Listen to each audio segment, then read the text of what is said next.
What's going on, everybody, and welcome to another brand new installment of For the Love of Wrestling. I, of course, am your host, the Renegade of Wrestling, JJ Williams. How is everybody doing this evening? Coming off the heels of our NXT broadcast for the day, lots of stuff went down in preparation for next week's CW debut, which we will be doing a watch along for here on the Casa channel and all the other channels. As our show came on the air tonight, our women's North American champion, Kaylani Jordan, was making her way to the ring for her match against the challenger, Ren Sinclair. Tremendous match to kick off the show by these two women.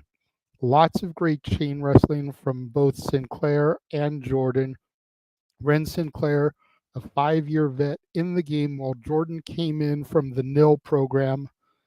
Kaylani retains, but Ren looked crazy strong in this. I definitely see championship gold in her future.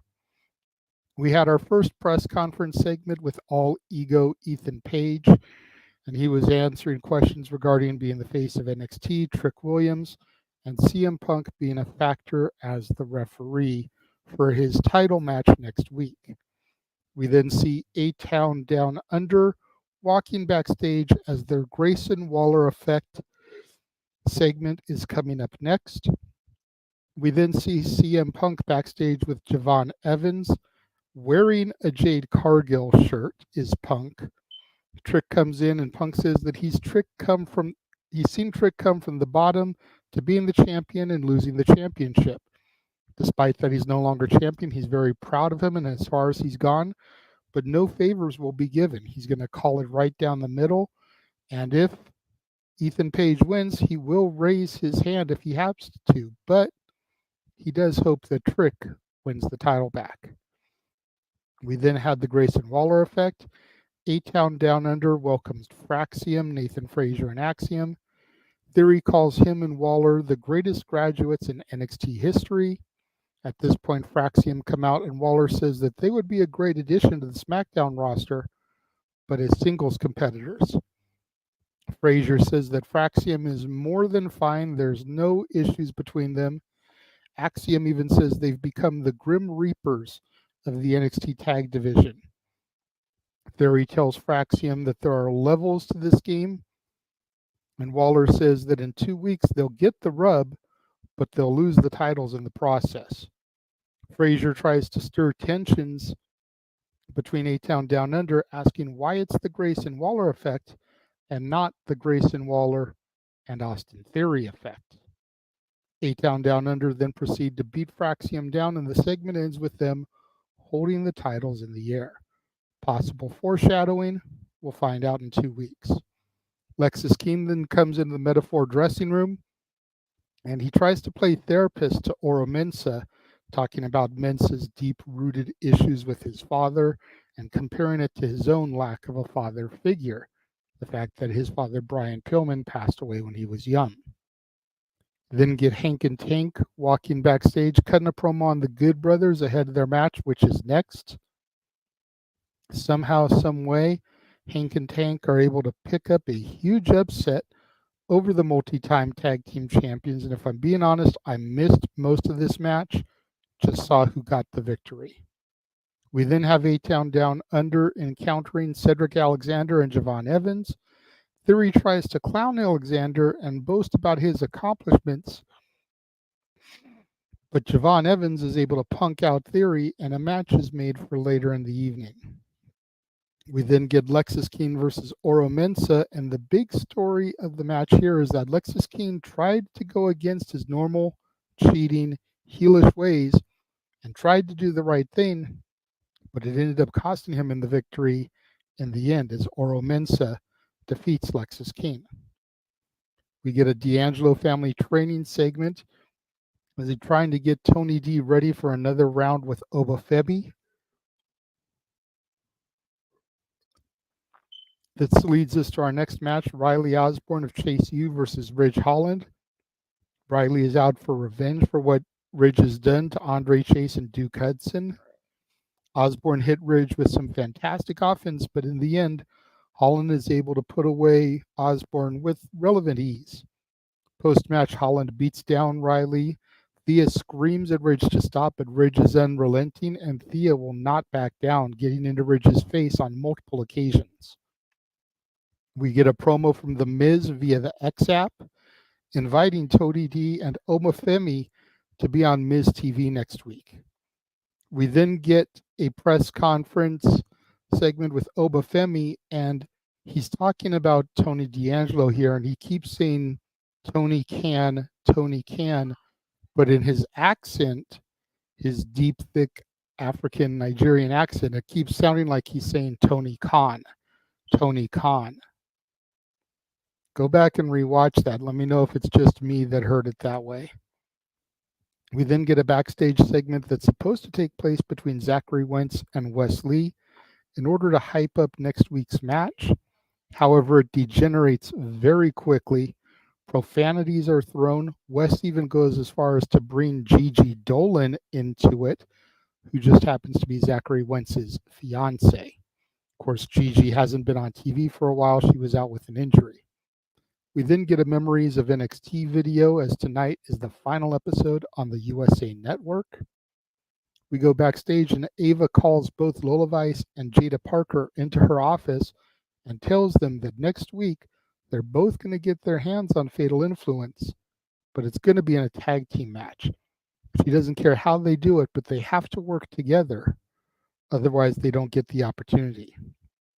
Speaking of tag team, we get Wendy Chu and Rosemary versus Brinley Reese and Carmen Petrovich. This was a good but short match. Ashanti the Adonis came out during the match to give a rose to a fan, but it causes a distraction with Petrovich, which allows Rosemary to hit her finisher on Brinley Reese for the victory. We then get Ethan Page backstage confronting CM Punk. Page says that he's not going to tolerate any of Punk's drama and alludes to the fact that they were at the same place, referencing AEW. Punk repeats what he more or less said to Trick, that he's not going to allow shenanigans, and if Page wins, he'll raise his hand and even wrap the belt around his waist. We then get a press conference segment with Fatal Influence, and as they are bragging about their upcoming match and teasing which two members will be in the match, Lola and Jada interrupt the proceedings. We then get Cedric Alexander and Javon Evans versus A-Town Down Under. Fraxium came out during the match in order to try to help Alexander and Evans, but it ended up costing them in the process. Theory hits the A-Town Down on Javon Evans, gets the victory. We then get a backstage press conference segment with Trick Williams. Just more hype up here for their match at the premiere. Main event segment is an in-ring press conference segment with Roxanne Perez and Julia. Byron Saxton moderates. Funaki is accompanying Julia to be her mouthpiece. The two women go back and forth until a random voice begins to speak, and it's Stephanie Vakir on the Tron. And she basically says that it doesn't matter who wins between Roxanne and Julia, she's got next. That was a hell of a way to end the show. You saw Stephanie Vakir was the thumbnail for the video here. Definitely looking forward to seeing what impact she's going to make upon her debut, if she's going to come out after the match next week. Daniel says farewell to NXT on USA and hello to NXT on the CW, of course. Like I said, we will be doing a watch along next week for the premiere episode. Haven't decided officially yet if we're going to do the one in St. Louis the following week. Be on the lookout for more details. CW shows are going to be good the next few weeks. Good thing he can watch it on the CW app. Yeah. If you don't already have it, download the CW app. And not only can you watch this, but you can watch the NWA product, NWA Power, as well. That's on the CW app too. And yet I wonder what will be on Tuesday nights on USA. Fair point. Matt's here. Doing well, good sir. Thank you for the support. Everybody hit that like button, share this video. It was very much an interesting NXT tonight. Yeah, I really wasn't a fan of the backstage press conference segments either, man. Y'all, you know what? I was sitting here and I was thinking about it. I think it was NXT and by proxy WWE and Triple H's way of making fun of the post pay-per-view media scrums. You know, I think it was their way to try to make fun of that and show how stupid they really are and how phony they really are by turning it into a shtick and a segment on the show. Am I out of line here? Let me know what you guys think. I didn't recognize the wrestler he was training with either.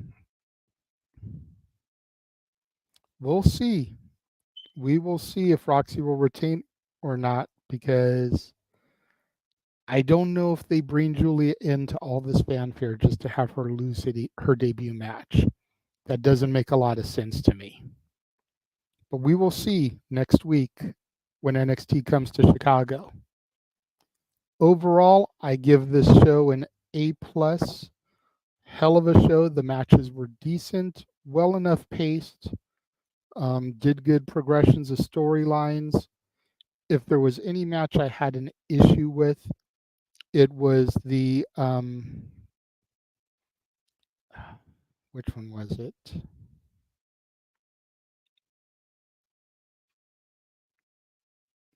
Sorry, guys. It was the Lexis Keen and Ora Mensa one. No, I can't say that because I didn't even really get to see that one.